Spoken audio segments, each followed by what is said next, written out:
Hello guys! For today's video, tara samahan nyo ako ngayong magluto ng bolognese or yung spaghetti. Ayan guys, masarap yung lasa nito guys, kaya itry nyo tong recipe ko.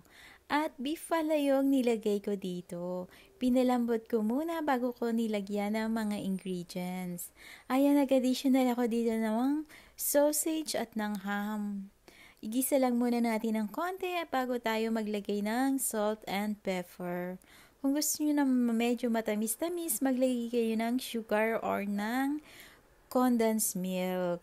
Ayan guys, nag-additional din ako dito ng carrots at ng red bell pepper para maiba naman yung spaghetti sauce ko. Pwede din kayo mag-additional dito ng mushroom kung type nyo. Ayan guys, i-try nyo yung ganito at sure na magugustuhan nyo. Masarap yung lasa ng spaghetti sauce na to.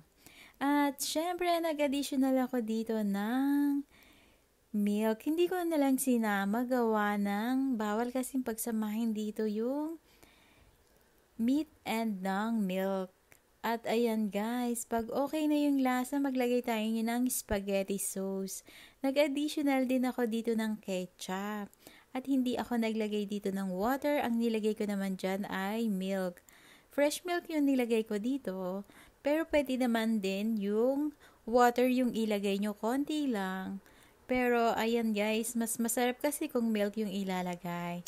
Ayan guys, thank you for watching and let's eat!